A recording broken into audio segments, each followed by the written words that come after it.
Birdland Tonight is your place for Orioles post-game coverage for fans by fans. All of the hosts on Birdland Tonight are Oriole fans that are either writing blogs or doing podcasts about Orioles. Head on over to birdlandtonight.com to learn more about the hosts and other shows and websites that they're a part of. And head on over to Twitter, YouTube, Facebook, and Twitch and subscribe, follow, or like, whatever the appropriate thing is, to Birdland Sports. Finally, share, retweet, and tell your friends about Birdland Tonight so that we're all joined into the conversation after every Orioles game this year. We'll see you guys in just a couple minutes. Head on over to the comment sections on Facebook and Twitch and YouTube to start interacting now. We'll see you soon.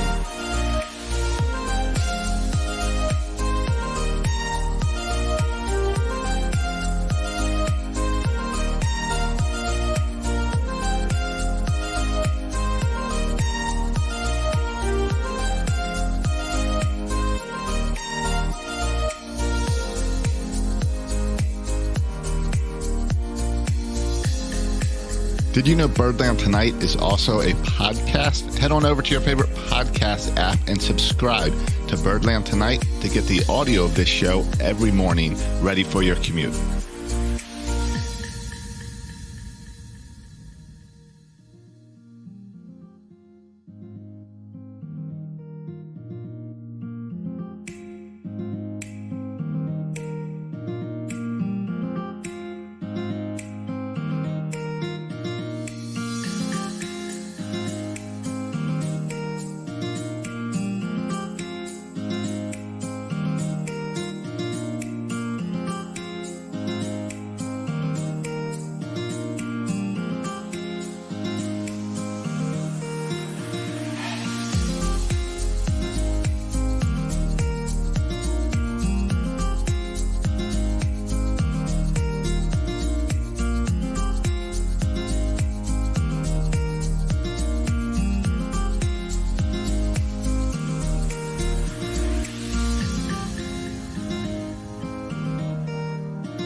Thanks for joining us.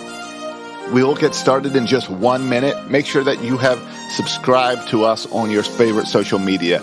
Look up Birdland Sports on Twitter, Twitch, YouTube, and Facebook. Like, follow, retweet, share. See you in a moment.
Welcome back to Birdland Tonight. I'm Ryan Blake. That's Andrew Stetka. We're here to recap the Orioles' home opener today. They fall 7-3 to the Boston Red Sox, but still 4-3 on the season, tied for the division lead, albeit small sample size, but it's still fun to sit on top.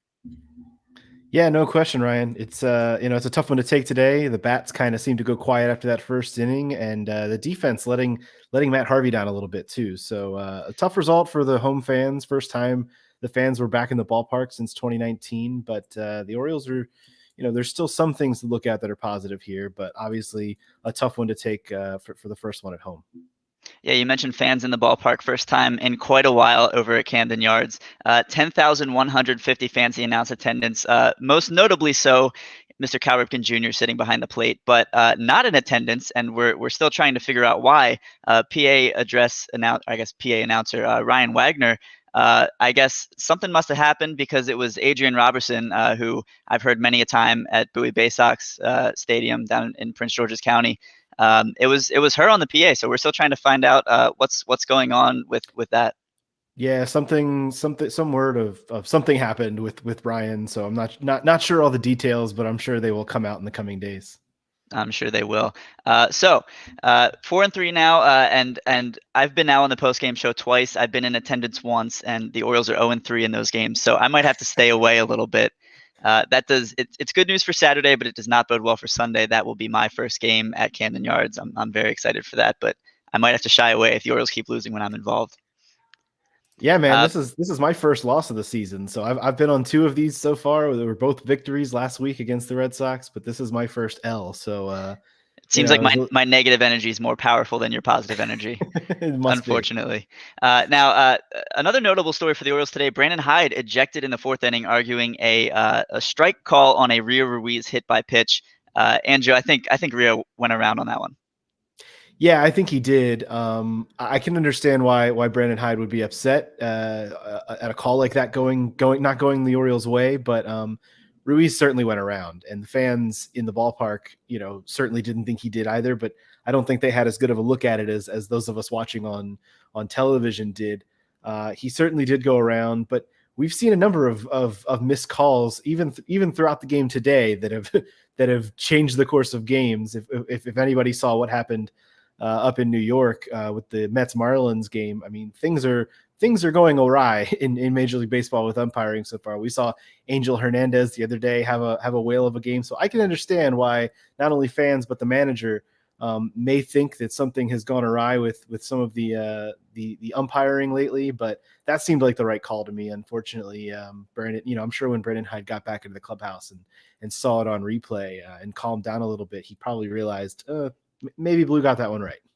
Regardless, it's nice to see him care and try to stand up for his players in that situation. But it's a rule that I feel like many casual baseball fans don't really know. If you get hit by a pitch, it doesn't matter whether or not you swing. And it's not the first time we've seen this. I seem to recall it happening with, I think it was Melvin Mora years and years ago. He completely went around on a pitch that hit him right in the ribs, and it was called strike 3. We saw it earlier this year. I believe it was a Rockies game. A player got hit right in the groin area with a pitch that he swung at, and that was a shameful walk back to the dugout for him. But yeah, it happens every once in a while. And unfortunately today it happened to Rio, and he went on later in the at-bat to strike out. Well, and even in the Red Sox top half of the 9th, it was close on Rafael Devers when he got hit by the pitch. He almost went around. So that's true. These kinds of things happen. They sure do. Now, for the first couple innings of tonight's game, the teams traded blows, both teams with 3 hits and a couple runs in the first inning. The Red Sox runs coming on a Rafael Devers homer, and the Orioles coming on one from Ryan Mountcastle in the bottom half. And it wasn't the best start for Harvey. He struggled a little bit in that first inning, 25 pitches. But what stood out to me was as soon as he gave up that double to Alex Verdugo, the second batter of the game, he came right back and struck out JD Martinez on a 95-mile-an-hour fastball. Andrew, what did you see from Matt Harvey that you liked tonight? I weirdly feel kind of similar to his first start. It was like I liked it for what Matt Harvey's expected to bring to this team. He got through 5, as you mentioned. Like, that's something that he was disappointed he wasn't able to do in his first start up at Fenway Park last weekend. So that was positive to see. And like you said, a little bit of a struggle in that first inning, but buckled down really and got the job done over the next few innings. He finishes pitches into the 6th, 7 hits, 4 earned runs, but those runs, and we'll talk about it, that 6th inning kind of unraveled on Ryan Mountcastle's adventures, I guess we'll call them, out in left field. And for the most part, I thought, the fact that he was able to get out of that first inning with only 2 runs allowed, kind of buckled down after that and got the Orioles through the bulk of this game as the starter. I thought that was really important and a really strong show from him for his second start out. Yeah, I certainly agree. You mentioned he really wanted to be able to get through 5 in that first start in Boston. Got through 4 2/3 and was able to come out to start off the 6th inning. And unfortunately, that didn't go too well for him. Thanks in part to the defense there in the outfield. And we'll talk a little more about the pitching here in a minute. But since you bring up the defense, let's go ahead and dive into some numbers there. And the fact of the matter is that Ryan Mountcastle, for much of his minor league career, one of the things that was holding him back was his inability to play any specific. And he held his own in the field in the.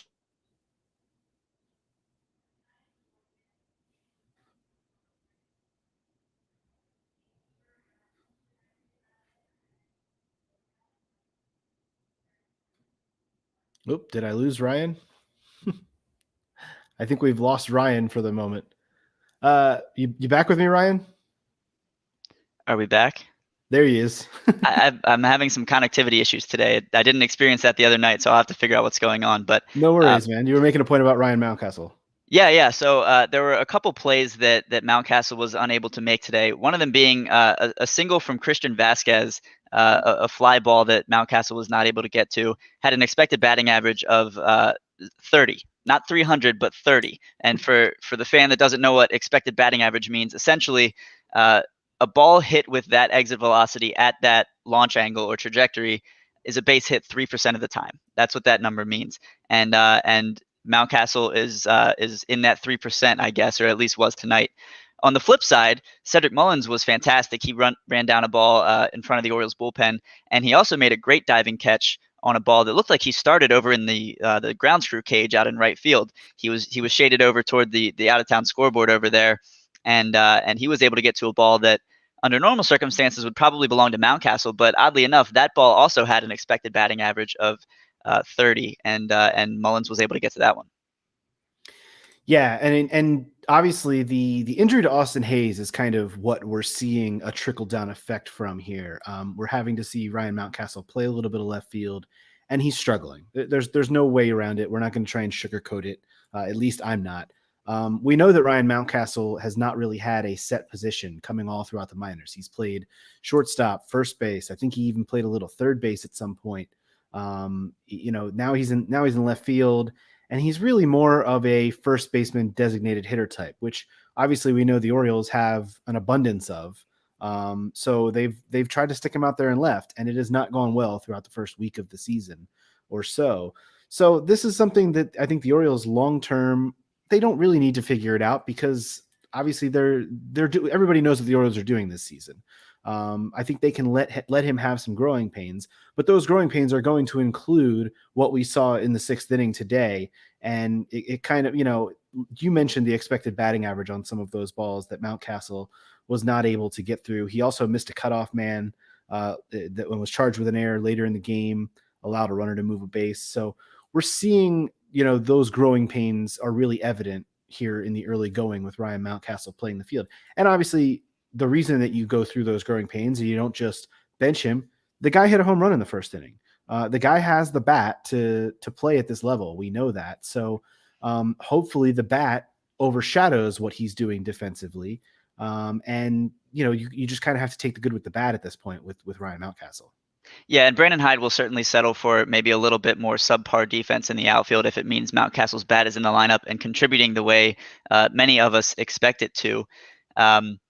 Now, I had another point I was going to bring up, but the throwing error was actually his first error of the year. So Mountcastle presents a little bit of a counter argument for those that kind of look at fielding percentage as kind of the way to evaluate fielders. Right. And there's certainly something to be said about a player's ability or inability to make errors. But Mountcastle's a guy you might want to look at some of the, whether it's just the eye test. Don't just look at the errors and say, oh, he's doing okay. But he's someone we certainly want to see improve out there. Yeah, I mean, the eye test is rough. You mentioned the Mullins diving catch. That looks like a ball that Mountcastle should have, and you're kind of wondering, it almost looked like it might have been a collision there at one point, and Mountcastle kind of ducked in behind Mullins because Mullins was, rearing down on him and coming through to catch that ball. So it all looks a little off in left field right now with Austin Hayes' absence. And the other point I want to make, there are going to be fans that are out there that say, it's okay, just wait till DJ Stewart gets back. I'm not so sure DJ Stewart's an option in left field either, or at least a great option. So defensively, you really would like to have Austin Hayes get back and let him play out there a little bit more than some of the other options that we've seen. Yeah, I agree with you there. I'm not sure DJ Stewart would be the optimal replacement for Ryan Mountcastle out in left field. Like you said, we certainly want to see Hayes get healthy. He was off to a great start in the spring, faltered a little bit with the bat, but we want to get him back in the lineup and in the outfield sooner rather than later for sure. Now, the Orioles bullpen struggled a little bit tonight. Part of the reason I think being it was the second consecutive outing for Paul Fry, Sean Armstrong, and Dylan Tate. All three of them pitched in the game last night, which worked out pretty well for the Orioles as they were able to come away with a 4-3 victory in extra innings in New York. But that just kind of goes to show you a little bit about, there aren't a whole lot of reliable arms in the bullpen that Hyde can turn to in a pinch. He's shown us that Tanner Scott and Cesar Valdez are going to be his late inning guys. We've seen Wade LeBlanc pitch twice, and they've both been, I don't want to say garbage time, but that's kind of when they're using him. Tonight it was in the ninth inning of a 7-3 game, and he pitched in the Bronx in the eighth inning when we were down 4-0. So there's not a whole lot he can turn to there, and I want to talk about the Rule 5 guys in a moment. But what did you see out of those relievers tonight? Well, it is tough. I mean, it's tough. You mentioned they pitched last night, then they turn around, they have to travel overnight, come back and play a day game tomorrow. It's a point that Jim Palmer made on Masson's broadcast multiple times today, talking about the players union needing to do something about teams having the option to play it because the Red Sox played a day game. So it is tough. Look, the Orioles have a large enough pitching staff on this 26-man roster to get by. So Brandon Hyde's continuing to go to the well with, guys who he wants to rely on back-to-back days, but it does put them in a tight spot. And we mentioned Matt Harvey was charged with 4 runs because of that 6th inning, partially because of the defensive lapses.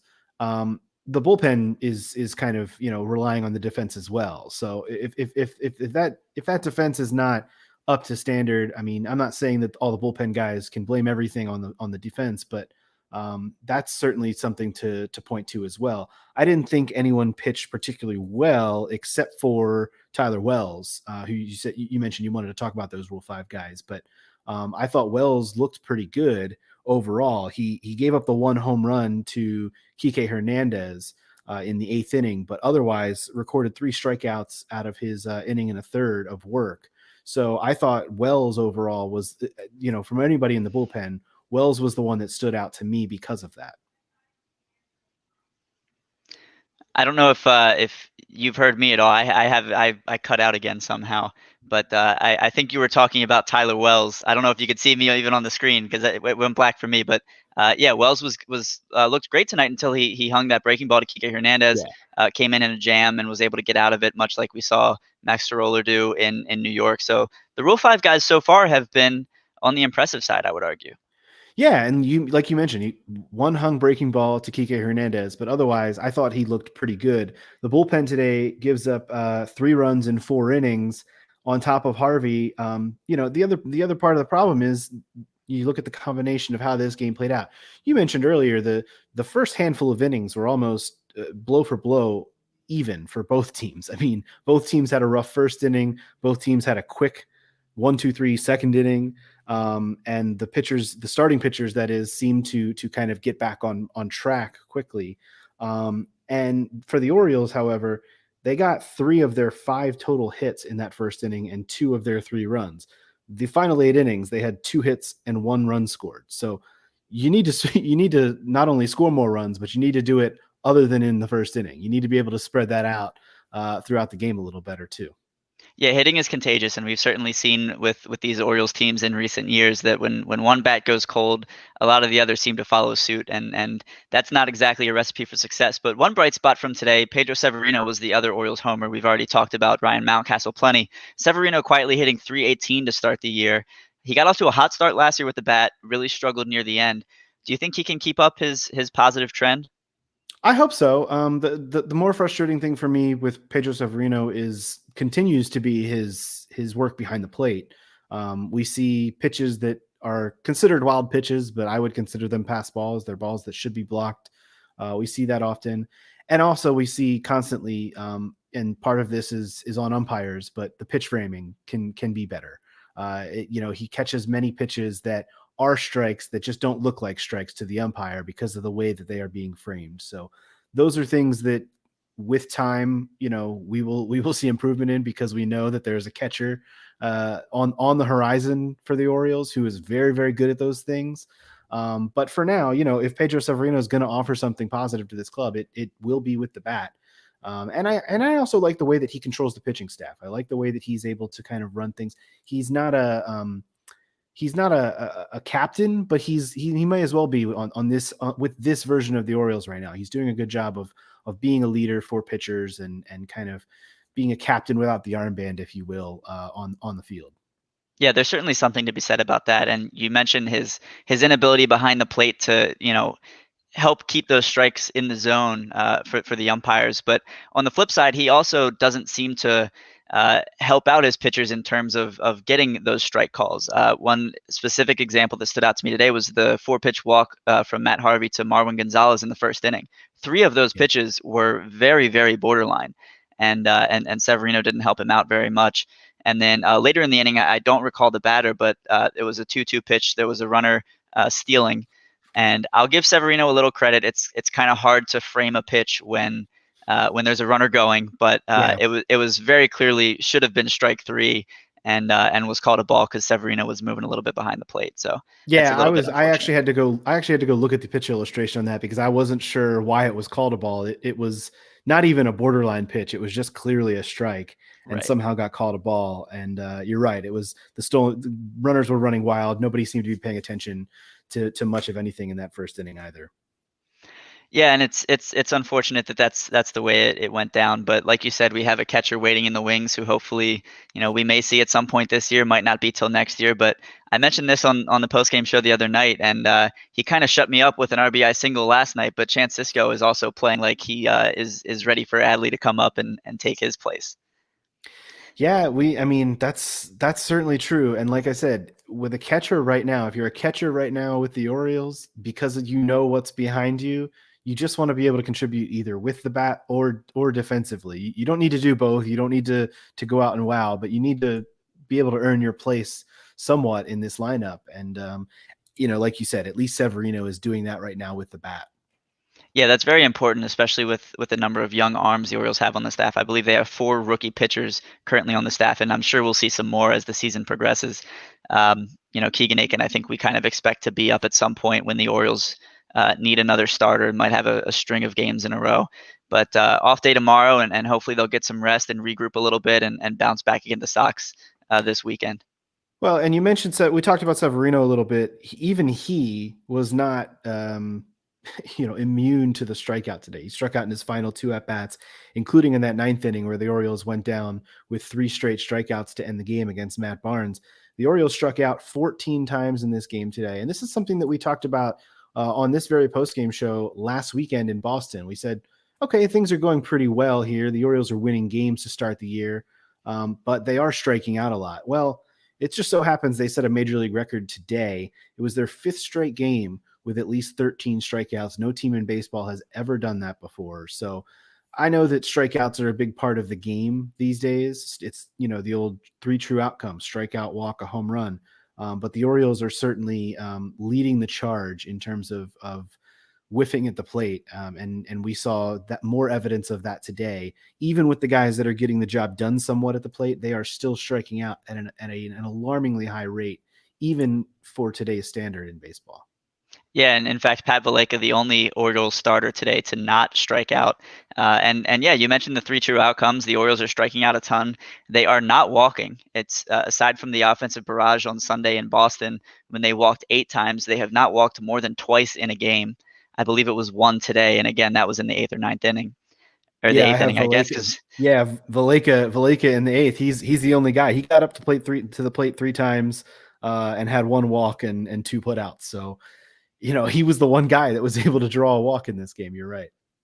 Yeah, I'll take it. And, and the homers are finally starting to come, it looks like. 2 of them last night, 2 of them again tonight after Ruiz's blast in the 9th against the Yankees on Monday. So hopefully the bats will start to come around a little bit, and we'll start to see some power numbers coming up soon.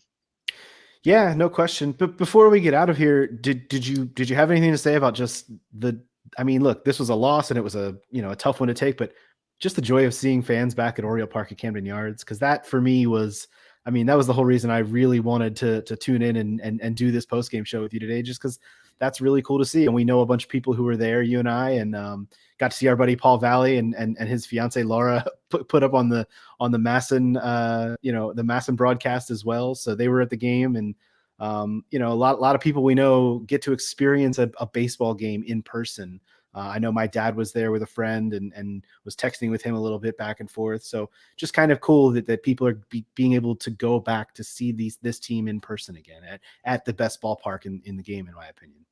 Yeah, it's the best. I'm a little upset on a personal level that my first baseball game in a year and a half was at Yankee Stadium, but I wasn't going to miss out on an opportunity, and that's the way the schedule was set up. But I will be there Sunday, and I'm very much looking forward to it. And yeah, it's great to see fans back in the stands. If nothing else, Oriole fans are a passionate bunch. You'll see that every time we beat somebody, and the memes go flying on the official Twitter accounts. Um, and yeah, it's great that we were able to get some fans back out at the yard tonight. I mentioned the announced attendance, 10,150, just about 25% capacity, as is allowed by the governor and the mayor. And yeah, it's great. I'm excited to get back out there. Like you said, it's the best ballpark in baseball, and it just wasn't the same without those loud fans in attendance. And also really cool to see the fact that Trey Mancini back in front of the fans after battling cancer last year. He obviously got a huge roar when he was introduced before the game, and a huge roar and a standing ovation when he came up for his first at bat too. Really cool. Also, I saw a quote from Mancini before the game, sent out by Rock Kabatko of MassonSports.com, kind of pointing out that he hopes that fans are also going to appreciate Eduardo Rodriguez's return to the game. For those who don't know, Rodriguez, the former Orioles farmhand, now with the Red Sox, obviously started his first game today after dealing with COVID-19 last season, and actually missed the whole season because of it. Dealt with a lot of complications, myocarditis, the inflammation of the heart because of it. So was back on the mound for them today. So I thought that was, obviously we all know Trey Mancini is about the classiest human being out there, but there was a quote about him hoping that folks would shine a light on Eduardo Rodriguez as well. So I thought that was really cool, and just obviously just epitomizes the kind of person that Mancini is. Yeah, absolutely. And I'm glad you brought up Trey and Eduardo. I feel bad that I neglected that for the last 27 minutes, but yeah, that No was worries, awesome. man. I was going to make sure we got it in. Yeah, no, that's why I have you here. Now, I was at work for most of this afternoon. Actually, luckily, I work at a place where my job is essentially to watch baseball. So I had a little TV screen in my cubicle, and I had the game on because they have extra innings or whatever. And I'll admit, I teared up a little bit when Trey came up to bat in the first inning and got that standing ovation. We saw all the fans, players, coaches, everyone standing up for him. And yeah, like you said, one of the classiest guys you could possibly know. We know many people who can attest to that personally, and yeah, it was great to see his return, and obviously we wish the best for both him and Eduardo as they continue their recovery and keep playing the game that makes them so happy, and hopefully it's a little bit of a distraction for them. And like I said, we wish him the best for sure. Yeah, no question. Before we definitively get out of here, any thoughts on Bruce Zimmerman, hometown boy, makes his first home start tomorrow with the Orioles, and they'll go up against Garrett Richards, who they were able to beat around a little bit last weekend at Fenway. I'm excited for one to see Zimmerman. Obviously, it won't be tomorrow. I should say tomorrow's an off day. It'll be Saturday. Got the built-in rain date tomorrow, but Saturday Zimmerman takes the mound against Garrett Richards. Any thoughts on the rest of this series against the Red Sox? Yeah, I was gonna try to politely correct you once you were done and mention Saturday, but yeah, Caught I was myself. gonna. There you go. I'm proud of you. I was gonna make a note of that as well. Actually, yeah, Zimmerman and Richards will be a rematch of a game that went heavily in the Orioles' favor in Boston. Yeah. Obviously, we hope he's the local product. Went to Loyola, Towson, and we hope that he can continue that positive trend as he faces Garrett Richards once again at home. And I'm excited for the matchup. You know, I'm sure he's gonna have some family there. I know he'll have plenty of friends. I know some people who went up to see his start in Boston, people who know him from high school, college, whatever it may be. So yeah, I'm sure that's an exciting moment for him. He gets to start in a major league rotation and get to do it in front of his family and friends in the home crowd. So yeah, that's going to be a great game on Saturday, and then hopefully we'll have a rubber match to play for on Sunday. Yeah, it should be great, man. We're also seeing some quotes from folks like Trey Mancini come out after this game, just praising the fans, even though it was only 25% capacity. He said it felt like a full stadium. So obviously the fans, despite the result, despite the 7-3 loss, had themselves a good time out there today. That just exciting to have fans be able to, hopefully safely go out to baseball games at this point and experience the Orioles for all they are right now, even if it is a little bit of a struggle. Yeah, it's great to be back, even if it's not a full house. Andrew mentioned Bruce Zimmerman and Garrett Richards for the Orioles on Saturday after their off day tomorrow. They'll wrap up the series at Camden Yards on Sunday against the Red Sox. Michael Vetter and Joe Chambers will have the postgame show. Make sure you're following us on Facebook, Twitter, YouTube, Twitch at Birdland Sports on all of those platforms.